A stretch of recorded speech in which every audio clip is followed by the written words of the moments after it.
some of the heroic plays he's made have won games for the team. We'll see if he can do it tonight. He's going to need some. I am curious about this draft as well because you can only ban away so many things. I think that Keria, he'd probably play Timo support if the team told him it was an 80 carry at this point. So, you know, maybe you just don't ban away anything at all. They take away Zeus's Aatrox to start off. Nautilus gone. Ash going to be taken off the board as well. I like the Aatrox ban. Zeus is on an insane win streak with this pick. And, I mean, we know he is the best in the LCK. He very well may be the best in the world at this pick right now. His form is incredible. And the Milio ban here is quite interesting. Execute hates that champion. He does not like to play it. Is Keria going to play Camille support? It could happen. It's kind of like the whispers I'm hearing nowadays. One of them from actually our co-commentator in Chronicler, who's playing it in solo queue, but also at the top of the ladder as well. Seems pretty strong. And Lucian's going to be banned, which leaves Senna, which is not allowed. That's not the strategy that has been winning for the last 14 times she has appeared. We might see 15 as Senna's going to come out here, or rather Sejuani is going to come out here for Willer with the Azir pick. So no synergy built up on those two picks just yet, but we could see something like a Yone top, but I fear it. You know, Faker is on a 9-0 streak with the Orianna in this season, I should say. You know, Tom Kench. Tom Kench here is the best option next to Nautilus. I wonder if that was the strategy from T1 is to ban the Nautilus. It's a good pick for Execute and just give FearX this false sense of hope that, okay, well, they banned Nautilus, so they're not planning on playing this, right? And of course they are, because it's the best champion in the game right now. But the Tom Kench does come out here. That's a known quantity as well. Faker also on a huge winning streak on this pick, even larger than the Senna win streak that we have here in the LCK on the Corki.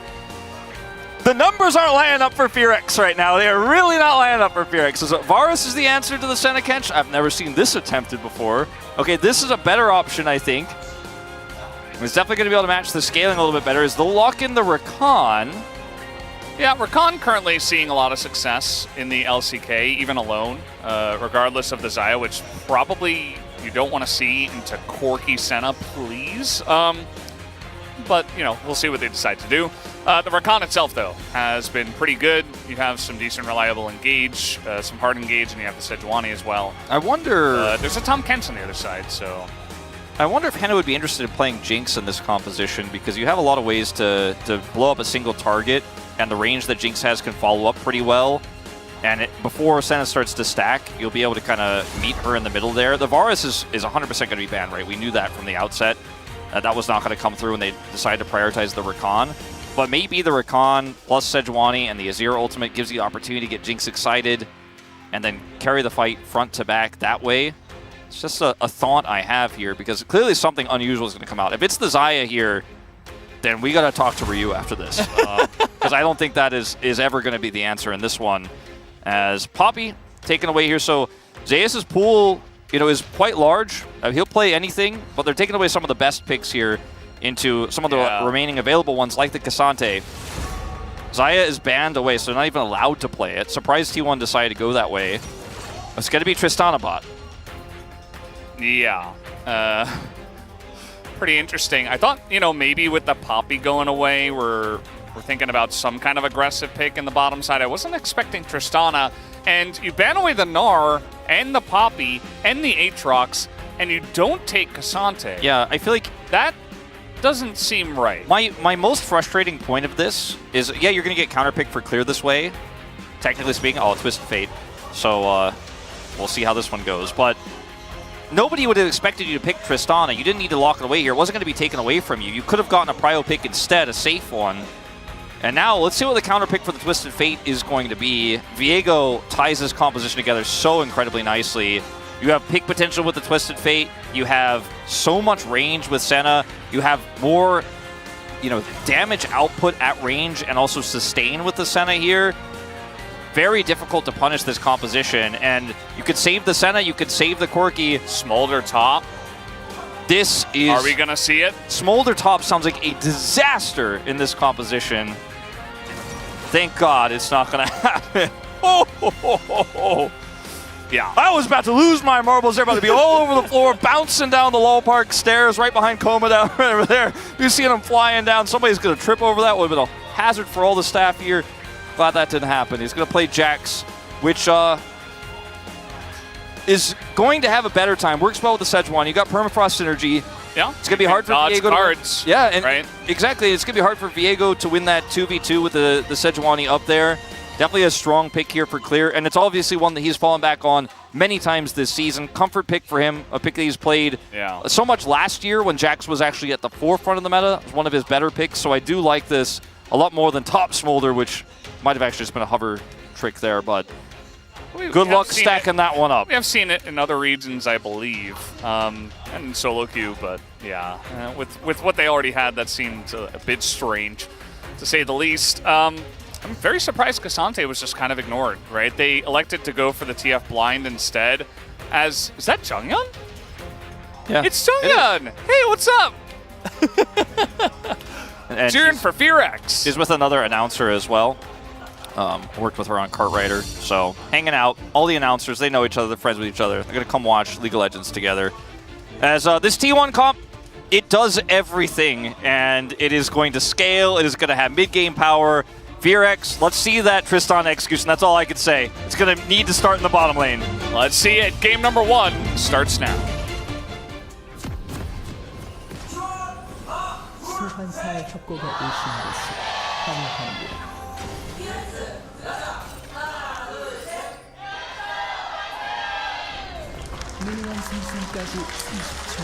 Little side note here in the early game for you guys who don't know Junghyun, former announcer and host here at the LCK, also works now for Valorant and does a lot of the events there.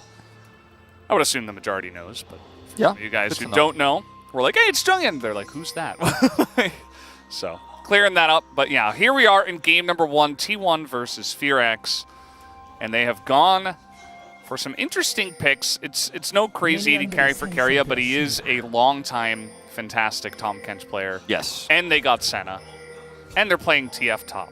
And Tahm Kench could save the Senna, save the Corki, even could save Oner if he's trying to go in there and get the, resets going in a skirmish. So I feel like that Tahm Kench is going to get insane value as, you might be thinking, well, if you say the Viego, but then the Senna's going to be in danger. I mean, I don't expect T1 to be on the back foot at any point in any skirmish in this game outside of the first few minutes, as Guma's just going to come over here and get that first Q off and do some additional damage. Hannah, I feel like this entire game revolves around, as the gold or red card slow is going to be huge. Yeah, Clear going for the Counter-Strike first.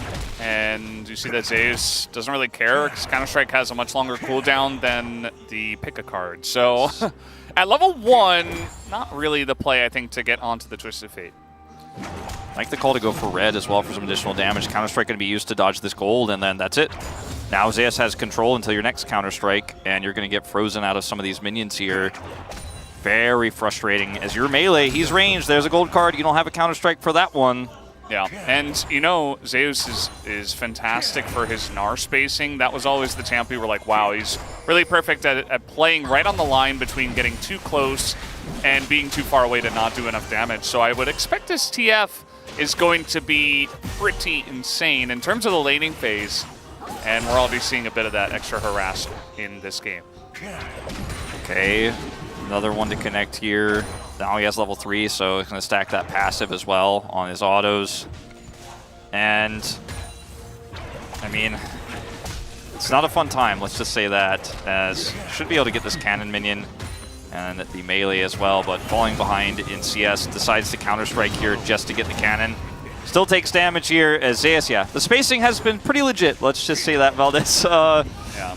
I think the thing about it is that, in theory, the Counter-Strike is going to be very nice into the pick a card, but in the early stage of the lane, especially level 1, where he opted to go for a trade, the TF will always do a lot, especially if you're going AD, because then your auto's just hurt, right?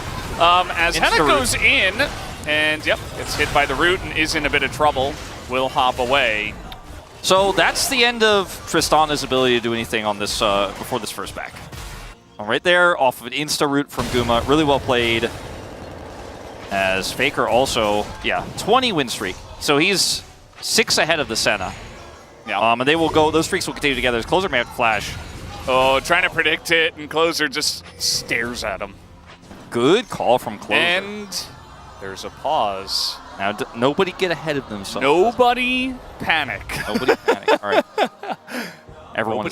I can assure you, everybody everyone is in fact panicking right now. but don't. We don't know what it is just yet. So it could be anything. It could be a spilled water bottle. That was one of the hopefuls last week, wasn't it? It could be, you know, this is the beginning of Game 1 for a new series. Maybe a player messed up their settings, right? It could be... It could be a mouse issue. Could be a hardware problem, keyboard problem, chair problem. Toilet issue. Toilet issue. It's a bit early, but you know, it has happened before. Kuve is in our content now as well. Glad to see he's thriving in modern League of Legends. So, the game state, rough for formerly Live Sandbox Fear X right now. Bottom lane with that one all-in attempt foiled instantly. Top side, bad trade level 1, and honestly taking a bit of extra AoE damage from a few of those red cards. He's pushed in. A gank in the mid lane is avoided. No flash used. And that sums up everything we've seen so far. So now I am I'm done my legal obligation. We could talk about anything. Yeah, and we'll get this up here first as we're trying to figure out what the issue is, and we'll let you guys know as soon as possible. Again, don't jump to assumptions, but or to conclusions, which is the real phrase. Currently 4 minutes into this one. Well, 3:56. True. 4 seconds away from 4 minutes. Not quite exact. T1 doing well in the laning phase. And we're verifying the issue right now. Yeah. And I have a bad feeling, Valdez. Yeah. Same. So we had an update, obviously, before the broadcast today with an apology to everyone and also a promise that additional measures have been taken. And we will be updating the fans faster this time around. That is the LCK promise, and we'll be letting you guys know as soon as possible. So if you're stressed out, we're going to have a repeat no matter what happens, as it is a reported ping issue. So that's not the sign you're looking for. But I guarantee you guys that no matter what happens, even the worst case scenario, you will know much faster than you did on Sunday. That's the LCK guarantee. But yeah, I'm hoping this gets resolved and the games are still playable. So the wording is different. To say it is a ping issue compared to what was network issues last time around. So we can only hope, we can only pray that it is not the same, as no one wants to experience that again. No.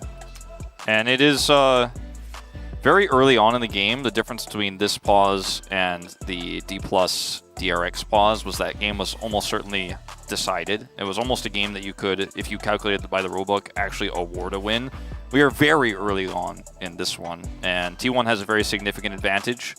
Just to set the stakes, it is a small advantage, but it is very significant in terms of how the lanes are going thus far. 3 winning lanes, crushing at the moment. It's a 200 gold lead at 356 to contextualize it further.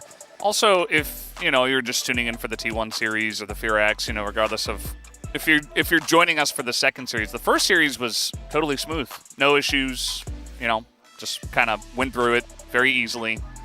So hopefully this is not the same as the D+ and DRX, and we can just kind of fix it and get on with the game. But we'll let you guys know as soon as possible. Yeah. And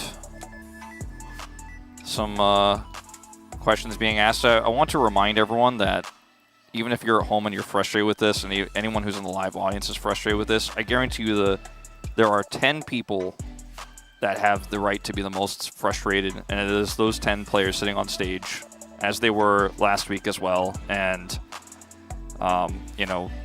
as annoying as this may be for you, we have to make sure that this ping gets resolved so the players can play to their utmost potential, so they can actually play what they prepared as this is a very highly competitive League of Legends tournament where the best players in the world, including the greatest of all time, is sitting on the stage in front of you on camera, are playing, and we got to make sure they play the best conditions. Yep. And we're gonna try to get this resumed here in just a little bit. We're gonna test it out, as we did many times the other time around, and see if it is working. If it's not, you guys will see us probably pretty soon, as the game has resumed. So that gank from Oner didn't get the flash. Will force Closer to teleport though, as the Gatling gun from Faker chunked him out. So Faker had already TP'd, so tried to use that for an additional advantage, and that's where we were. So yeah, Closer trying to stop a back, and he will be successful. Does take a chunk of damage though, which, you know, he just TP'd in, so that's not what you're looking for. Also misses the cannon, to the chagrin of Jonah Strong. I saw that tiny little zoom in. I know exactly what he means. We all know what it means, and I think Closer going to be pretty unhappy with how this scenario went, as Faker once again has enough for Gatling gun, is going to push in, and Faker's planning on pushing this and backing. It's kind of awkward for him now, though, because he used the Gatling gun mostly for damage. Yeah, he also TP'd earlier as well. Yeah, exactly. So he doesn't have TP, so that may have backfired a little bit. Nice ward placement there from Zeus, just to spot him after landing the gold card. Seems like Clear is doing okay. Obviously, the first time we saw this lane earlier, it was not great. He was experiencing a lot of pressure, but also had to use his TP. So picked up a refillable, which is going to be immensely helpful into this lane with the amount of harass you are going to experience. Melee into TF, as Counter-Strike is there, Clear. The nice trade this time around. Yeah. Zeus goes down. Maybe he thought he could do something with that, and it was a red card used there from Zeus. That's how confident he is okay. Yeah, Oner already using Smite, so Willard just gives him a thumbs up and hops out of there. Teams have gotten so good at securing their one bub. And this is going to be no exception. They're just coming in there and making sure you do not lose that valuable experience. As so far, so good in terms of ping for the moment. Looking like we are in this one for the long haul. Fingers crossed. So happy to report the gameplay is still going. I really wish you didn't say that. I don't believe in jinxes. Yeah! Big crowd applause. As Zeus will see this Sejuani, and they're going to make something of it. Definitely not scared to walk straight at them. Now he's probably going to have to flash. He misses his flash. Flash in from Clear, and they have first blood onto Zeus in the top lane. As now Oner going to get frozen up here. And he will be in trouble as well. One flash, one auto will get it done. That's 2-0 for the Sejuani. Gotta say, control wards are the enemy today, Valdez, as we mentioned this in the draft. You don't win the 2v2 Sejuani Jax versus Viego Twisted Fate. It's very difficult to do. We'll be able to use his ultimate to get back to lane very quickly here, and might even be able to eke an advantage out because of it. But still, staying for that control ward a little bit too long. Flash not going over the wall, and he is not going to be happy with the result. But he will be happy to continue his CS advantage, deny some farm from Clear, potentially grab another plate. Speaking of plate grabs, the Sejuani, or rather the Senna, Sejuani's not here, and so therefore the Senna is going to grab some plate gold herself. Not normal, not advised to allow, but it did happen, as Guma is in a very nice spot in this game. Feeling pretty good about that bottom lane. Execute going up to the top side to try to help out. And we'll see how this lane does continue. You can see that even with Execute here, can't really do much because at the end of the day, especially early on, like Tristana does not match the range of the Senna, and Tahm Kench is quite strong at this point in the game. So unless you're going all in, you're just kind of sitting there eating harass. And so that's... They run to the turret, now Execute is here. Also, Sejuani Willard did come down to the bottom side and made himself known. Yeah, we'll watch this play one more time as Willard backs off. Oner isn't really in the vicinity, and Zeus still commits to grabbing this control ward. Then, unfortunately, unable to get over the fat part of this wall here, goes down. It actually looks like he didn't even try. Yeah. I thought he failed, but actually just flashed towards Oner. And maybe if it were 2v2, they could have made something happen, but with execute there, it's just a done deal. Yeah, I'm not even sure if they could have been able to, but obviously it's a 0% chance with the Rakan there, as you say, and I would have advised going over the wall. He is does not go over the wall, let's just say. Don't know if intentional or not, because the angle is a little bit ambiguous there. Might have just been he was going towards Oner, as you say. And, you know, still, obviously, with his ultimate, can get back up to top side, maintain that CS advantage, grabbed a plate. Let's see if he dies this time around to Willer, who does have his ult back up here, and is trying to make his presence unknown. So far, successful. And look, Oner he's not aware of this, but Zeus playing respectfully, and nothing's going to come of it.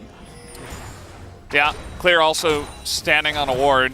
A little bit suspicious, but let's see if Zeus reads the situation.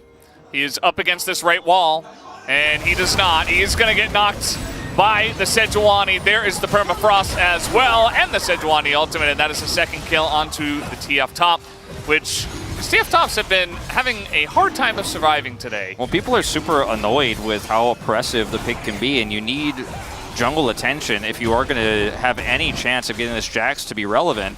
20 CS down regardless here still. After the play, he's far from relevant, even with the assist he picked up earlier and an additional kill going over now.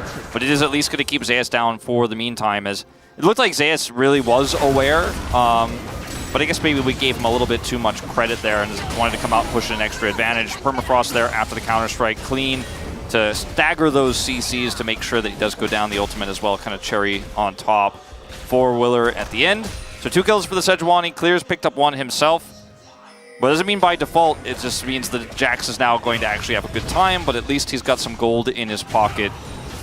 And maybe later on he can be a threat in this game. It's going to be tough. I mean, we talked about the draft a lot earlier, and it hasn't gotten much better since. The 3 kills to 0 may seem like a great start here, but remember this bottom lane is getting stronger by the moment.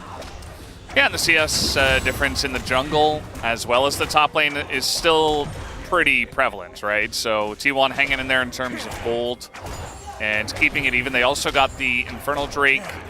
Fearx did get 4 bobs, but I don't know why I said it like that, but either way, they did get 4 of the Void Grubs. Some boibs? Some boibs.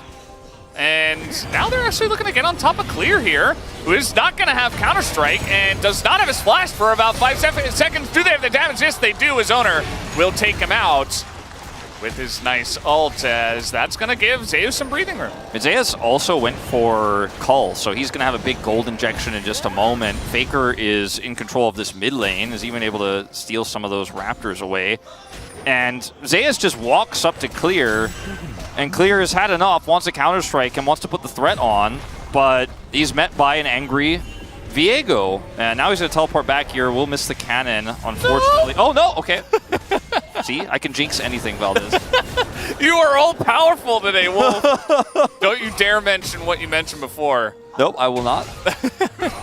Will not be mentioned. In fact, I feel like it's just about time for a pause now. What? See? It didn't happen. Wow. You are just... I'm in control, actually. It's all about what I say, so... I guess so. Be nice to me. I will make you perish. It's only an 800 gold lead because of the deaths of Zeus in the lane. He's still 800 gold ahead. Twisted Fate passive, plate gold, and the 30 CS. CS, yeah. I mean, that's just the way of the TF. Like, this is part of the reason why after the buffs, people were like, well, this guy is just a really strong pick nowadays, and he's very flexible. They picked him in a spot where he couldn't be flexed, which was at the end of the draft alongside of the jungler, but still, just able to pick it blind as well. I mean, there were a lot of power picks that were taken away. I was surprised to not see Cassante try out at all, but after the TF came out, it seemed like Clear wanted to play with the Jax into it instead. Let's see if he falls for it again here. Counter-Strike, kind of trying to bait him, it looks like. See if he falls for it. I don't... Fool me once, shame on me. Okay. Here we go. That's the Rakan right under the turret. Doesn't care. Very nicely set up here by Execute. Quick and fast gets the job done. Zeus had Flash and Ghost and just simply did not react quickly there. Might have died either way because of the Rakan ultimate. You know, you flash it, still get charmed by it, still get caught and taken out, but yeah, didn't overextend his. Meanwhile, who wins this trade? I think it's the Tom Kench, and he's gonna have some help from Guma as Flash comes in and one lick would get the job done, and he hits it. Keria just gonna solo Henna. Oh man. I mean, to be fair, he had a Guma ult. It's not 100% solo. he had Guma's wasn't ult. there. He wasn't there, but his ult was. True. I don't know if it really was the difference maker, though, to be honest with you, Valdez. As some fancy footwork from Henna to try to avoid that stun and the final lick, as Oner is alone.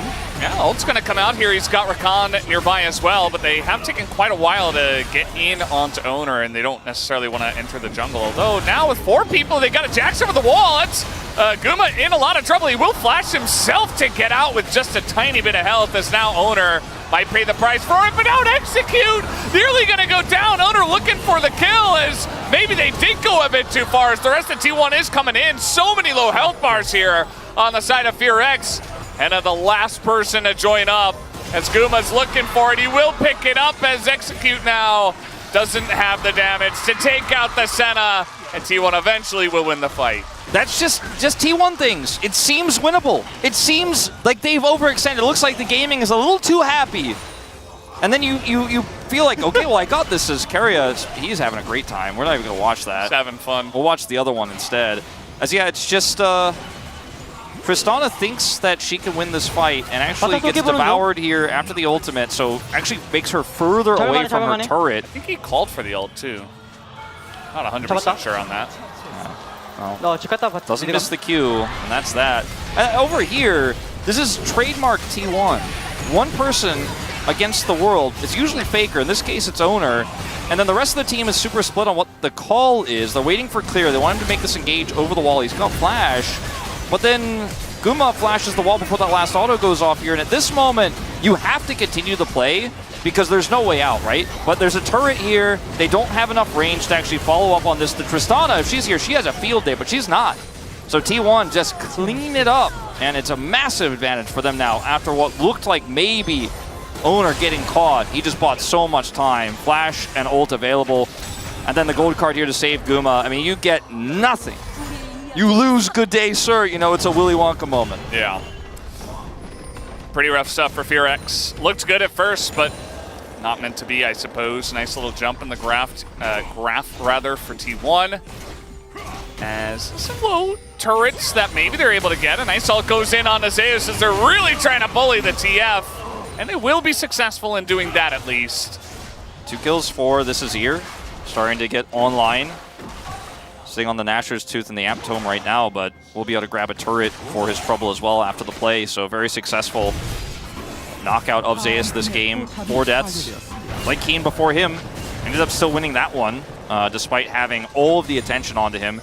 And when you lopsidedly put all the attention on a TF, it means that Guma can continue to farm and be a menace. Keria is up 10 CS when he's been in that isolated matchup, and Guma is just getting stacks on stacks and growing at a pretty quick rate. So, I mean, despite all of the efforts to make this Twisted Fate fall down and be useless, he's still going to be a guaranteed way to get vision. He's still going to be an additional piece of CC. And, I mean, this is a successful gameplay, and you've got to look for something, right? You have to try to make your solo laners relevant. Last time, obviously, the focus was for the Jax. Now it's for Closer. He needs items to actually be able to stand up to T1's composition. So it's not all for nothing. But don't count Zeus out of this game just yet, is really what I'm getting at. As we saw, like I said in the previous game. Yeah, at the end of the day, you're a gold card. There's not a huge amount of CC in this comp compared to what we saw. So 2 kills for the Jax, 2 kills for the Sejuani. Those are the bright spots, as well as a kill from Closer. Yeah, Closer did get that play. Bottom side grabbed a turret and picked up a needlessly large rod. So there are some bright spots here for sure for FearX. The goal deficit, definitely, you could feel it. The win conditions of the late game Corki, the late game Senna. That's the biggest issue they're facing right now. Yeah. T1 coming in here, taking the blue buff away. Nicely done on that. We don't have another dragon here. It is Mountain Soul for about 2.5 minutes. So just trying to take away some of the jungle as they can.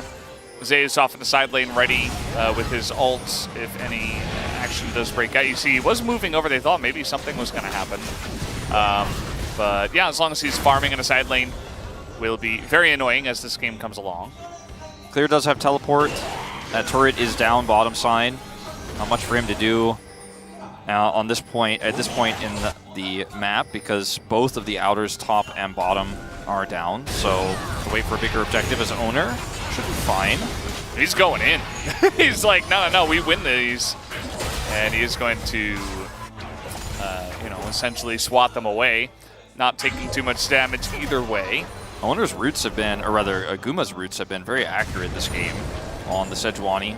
Saved him against that all-in. Sejuani. Sorry, I keep saying Sejuani instead of Senna. It's because there's a Sedge in the game. And you know, in Challengers, we did have Sejuani, Senna, Seraphine. Yeah. Not in this this one, though. As I think that's like the 5th time I've called her Sejuani instead of Senna. But yes, Guma's roots on the Senna have been very good. Seraphine? No, just Senna. Oh, okay. It's not Kwangdong playing. They're the ones that play the Senna. Sometimes with Sedge, sometimes with not Sedge. But anyway, when we digress, the Jax on the side can be an issue later on if given enough space. When, for example, a Baron is being postured for. Right now is just going to be left alone. We see a back from Zeus here. Dragon up in 45, so need to prep for that. He has the Destiny online, but obviously it's not completely global range, so probably going to catch this wave topside here to time it. Right after you were talking about how good his roots were, he just missed one. You got something to say about that? Look, I didn't ask for these powers. But notice the break wasn't that long, I'm just saying. Notice how you have a big responsibility with these powers, Wolf, so be careful. Yeah. Hey, hit that one. Maybe you also have, maybe you have it. I don't think so, not compared to you. Not based on what we've seen. Willer and Closer kind of hanging out in the enemy jungle, and they're being closed upon pretty quickly. Maybe trying to get something done to the TF, and now you see that Zeus just joins the team. And now Closer and Willer are just running. Here is a TP, but there's a Viego. If that teleport makes it. Yeah. It did. Yeah, it did. The Senna route was not on time. And Willer's on the run, and Clear, meanwhile, is pushing the bottom lane. So all of this pretty much just a distraction attempt from the side of FearX, as here's Execute just to help Willer get out, and that he will. Meanwhile, the bottom inner turret did go down. All right, golf claps for this team that paused for 20 minutes. Still got the teleport out. Rakan ult to protect Willer, get him out of there. Closer gets out, and they get the inner. After all that, gotta say, mad props.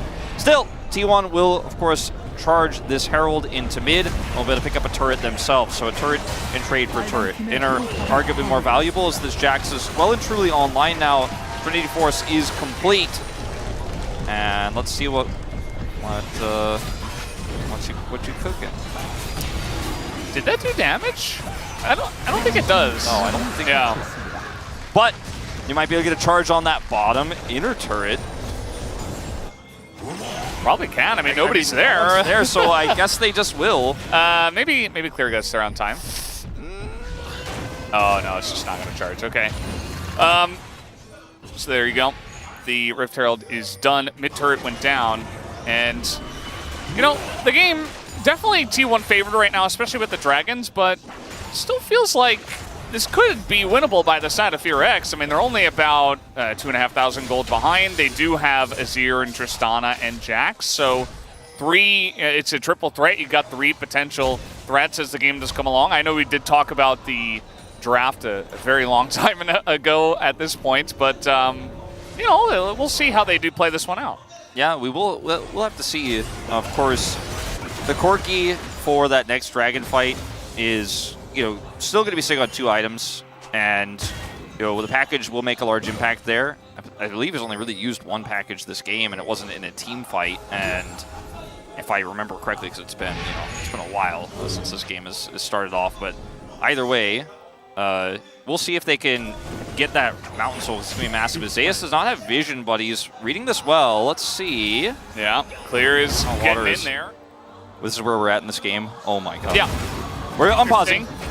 And not much that Zeus can do. Again, just over the top, the Senna ult comes in, but he is doomed. Pause or not, that was going to happen.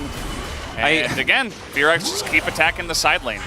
I went to get some more hot water, and I failed because the Korean broadcast resumed, and then I ran back here. So I'm very much jumping back to the action like everybody else. Yeah. You're kind of like the Jax. I do run, quite regularly, but this is kind of like fear on top of, the small amount of running I did, like about an 80-meter dash to get up here. Okay, we're all right. Whew, that was very scary. You also had to climb some stairs. Yeah, I thought I was about to be fired, but I made it.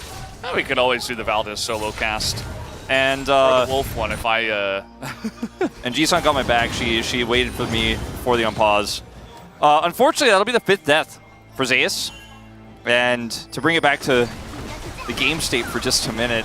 Okay, Oner going in. Yeah, but a damage on Execute, gonna force the hop out of Henna. And you see that Closer was watching the last game, although he did go for Shadow Flame, which is pretty interesting. Generally, you'll see the Leandries come out and then the Zhonya's, but instead it's Shadow Flame and then Zhonya's. Oh, man. And I guess it's just that a lot of players aren't going to be building too much health, although there is, of course, Viego and Tom Kanch. But he did get the arm guard in the end. And he's going to have that extra survivability. Killing either the Corki or the Senna instantly in this in a team fight almost guarantees you the win as Fearex. Now, doing that is much more difficult than it is to say it, because Corki's got Valkyrie, is going to have package in these big team fights in 2 minutes. The dragon will spawn. So you've got to try to find an angle. If you can kill Faker or you can kill Guma, the Twisted Fate's damage output, even with AD, is just not going to stack up to Tristana as ear damage with the Jax flying around the team fight as well. So layering CC, those types of engages are what Fearex are looking for. And the Tristana, I mean, she's scaling on her own and can, once the range gets higher, end up being that extra damage. She can follow up pretty well with her jump. So it's not over till it's over. And let's see how this next fight breaks out here. In 75 seconds that Drake is spawning, Fearex cannot give the Mountain Soul to T1. So they're not going to be able to avoid that one. Jax has teleport, so keep that in mind too. Maybe he can put some pressure on the top side if he backs now. Maybe be on the opposite side and then TP into the fight, something they could look to do. It's kind of interesting that amongst all the issues is like both of these teams, they just want to sit back and scale. Neither team is like, okay, we got to end this game. It's like both teams are kind of just sitting back, scaling either their Corki, Senna, TF, or their Azir, Trist, Jax. And so we might be in for a bit of a longer game. And hopefully things remain stable. But yeah, gearing up for this next Drake. It does look like Fearex does not want to give this one up. They are going to make a stand here and try to deny the Mountain Soul away from T1. And T1, they could try to trade this for Baron. This is what the 3 Drake advantage they have really leads to, is close call there on getting caught by Guma. There's the package take here from Faker. He's got TP as well. They absolutely are just going to contest this directly. Yeah.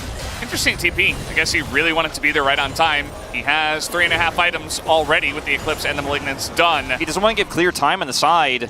Clear is going to wrap around now. He's on the flank, but it's a long flank. So there's a big window here for T1.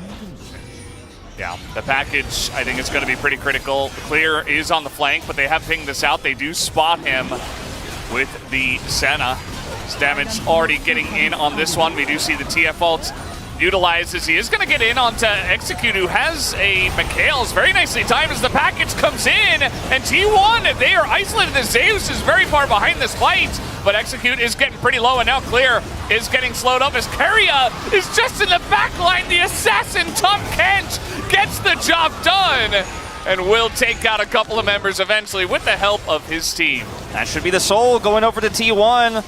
A fairly drawn-out fight, all things considered, but so many resources spent to kill Zeus. The tanky Tom Kench is actually more deadly than you'd expect, even with the build he's chosen. He does a decent amount of damage there. He's so difficult to lock down and kill. And the flanking Jax just does not work out. He gets rooted, which is somewhat on him, kind of just doesn't avoid that one, and then he's out of this fight. So imagine if you could pile onto Zeus here with Clear during all of this. Keep watching Clear, because he's not able to do anything in this fight as the collapse comes through. And then, yeah, you eventually get the Twisted Fate, but Keria comes in, the Rakan is down, this fight is so split up, there's no damage here anymore. And so much is spent on that Twisted Fate, the Tristana goes down, and you're sitting ducks as Fear X. 3,000 gold now behind and up against a Mountain Soul. Yeah, it's a bit of an issue. I mean, Keria might just be unkillable at this point, especially once he gets into the fights. He's got great health, he's got Jack shows, he has 3 items. Fear X, though, they're going for a Baron. They're looking for the flip. Oner tries to get in, he ults, and he will take it away with the smite. As looks like Willer also uses. Keria gets hit with the Devour as well, keeps him alive. T1 are in an excellent spot now, as Zeus, meanwhile, just bullying the enemy support. And Clear won't be able to get it done by himself. He does live for quite a long period of time, but not going to be enough. As the root comes in onto the Tristana, and T1 finally triple kill here on Zeus, and it looks like they know where Willer is as well. I mean, this should be the game-ending fight for T1. I mean, they've got Soul, they've got Baron, Willer goes down, it's the ace, and they can push to end. It's looking pretty likely. I mean, with the Baron, let's see. I mean, we got 7 seconds on execute. He'll have to try to delay this. We have 15 on closer. I just don't see them being able to defend this. I think they're going to try to go for it. I don't blame them at all. And I think it makes sense at this point, as T1, a couple of team fights later, and a Mountain Soul, they will be able to take game number 1 in about 30 minutes, plus a bit of extra, as game number 1 does finish.